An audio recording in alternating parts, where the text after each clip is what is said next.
Hello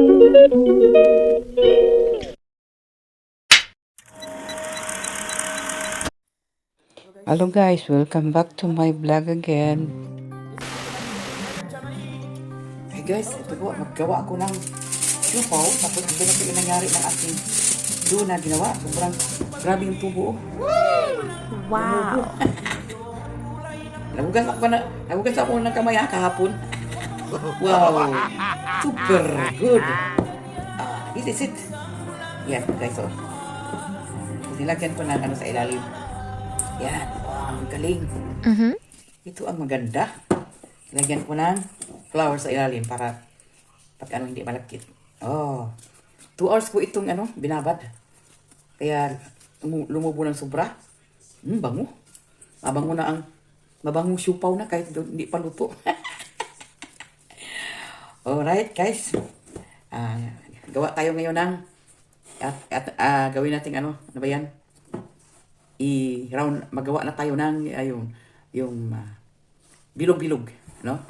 A few minutes later. Okay guys, yan po. Atin lang gawin ng bilog-bilog. Ano na natin? Sobrang makunat. At saka ito, wala akong ano ba yan, yung pang roll. Kaya buti na lang yung empty bottles, no? Okay, maliit yung kasing laki din ng ano. Ito ang pang round ko. Alright. So, hatiin natin ng kasi malaki eh. Hatiin natin ng 4 times. So, okay. Okay, so guys. Ayan. Unahin natin ito. So.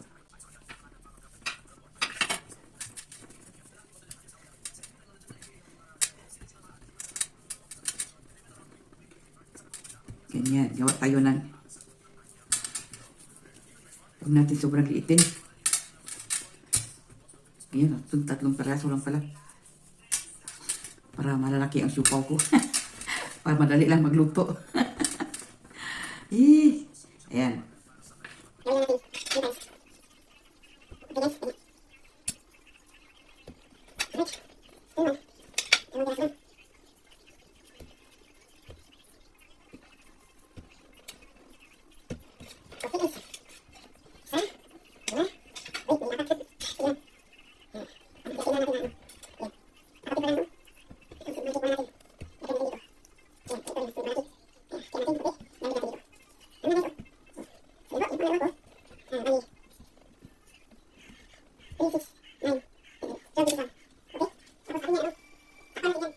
Alright guys, I'm back. Ayan, ito na po siya. Takpan natin. No? So while takpan natin, maggawa ako ng yung palaman ng ano. Okay? Palaman ng siupaw ko. Ayan po guys, oh. Itlog para sa siupaw. Nagluto ako ng 6 na piraso. Okay? Ready to ano na yan. Para ano, palaman sa siupaw. A few moments later. At ito din, yung ano, ham.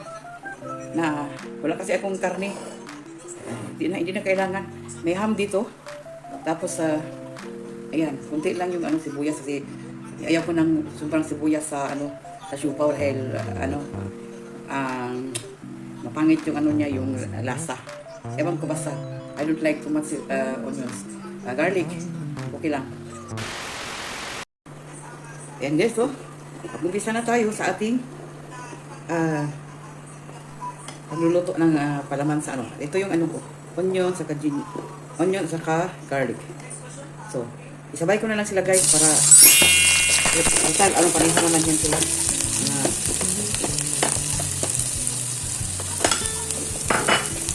Okay, yan po. Okay, inumpisahan na natin ang pagluto sa ating healing ka para sa ating siupaw, okay?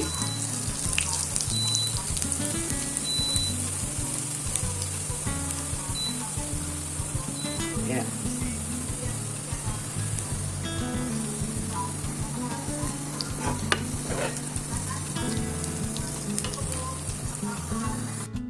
Alright guys, ayan na po. ating ang pili sa supaw.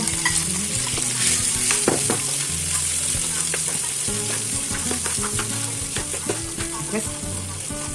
So, kita na lang ating ito, pepper.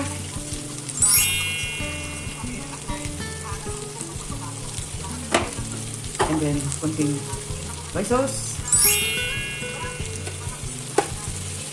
Tapos, ito, oyster sauce.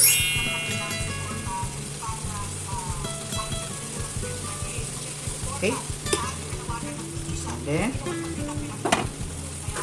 lipot muna guys. Abay rin ito maluto kasi yung luto na yan eh. Kaya nunit na lagyan pa. Tapos lagyan natin ng seasoning mamaya. Lagyan natin ng sugar. Para yan, diba? Tapos lagyan natin kung ba yung ito po yung sodium, yung ano ba? Kumbaga sa atin, bitsin. Kunti lang. Wala kasi ako magic sarap. Harap sana kayo pag may magic sarap. Yan.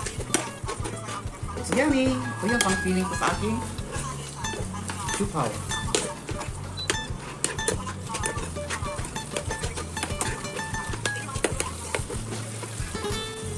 Tikman muna natin ang lasa. Okay ba?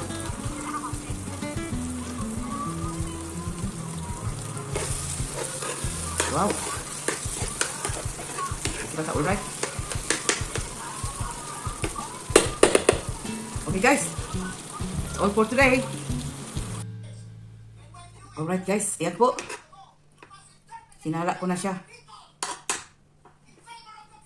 Kasi magbalot na tayo ng ating sipaw.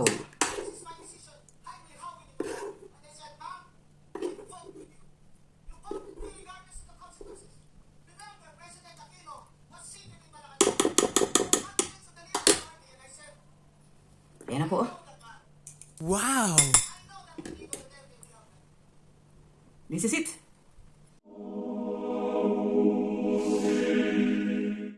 Alright guys, ayan na po yung yung tinakpan natin na nilog-bilog ko. Kasi yan po. Yan na, ready na yung kalaman, yung piling, tapos itlog. Yan lang naman lang ilagay. Tapos ito, itong dough, gagawin kong round, tapos ibalot ko yung mga piling niya dyan. Okay, alright. So, umpisahan na natin guys. So guys, ayan. Umpisahan na natin yung pagbabalot ng ating sipaw. Kasi gabi na. Alas 7 na ng gabi, alas 7:30 na. Kaya, kailangan ko nang i-balutin.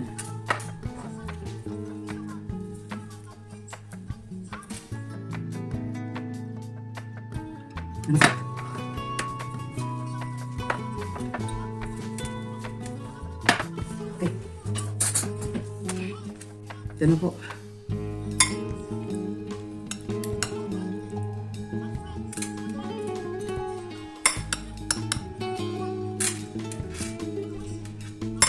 Tapos, hinati ko yung itlog. Ayan. So, isa lang ilagay natin dito sa gitna. So, ganyan na po guys. So, simple as that. Ang pagbabalot ng sipaw. Tapos, ang ginagawa ko dyan, kasi pag kasi, yung yung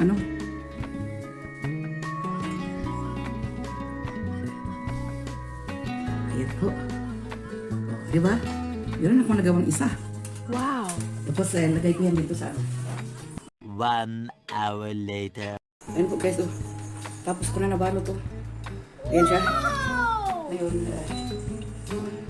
na. Meron akong gawa. Ito yung nagawa ko guys. Super ganda. Saka super yummy tingnan. A few moments later.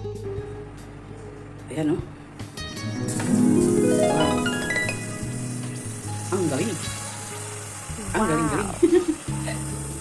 Di ba? Wow. That's yummy. Luto na siguro yan. Kasi nasa ano na, mga 20 minutes yata yun. Ilang minuto ba kailangan? 45?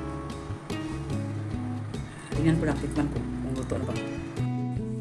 Ayan po, naluto na ang aking siupaw. Yeah. You know? Ano lahat ang naluto ko? 12 pieces. Ayan po. Grabe. Oh. Ay, ang init. Lambot oh. Saka masarap. Tinikman ko na, super sarap. Thank you! Share it!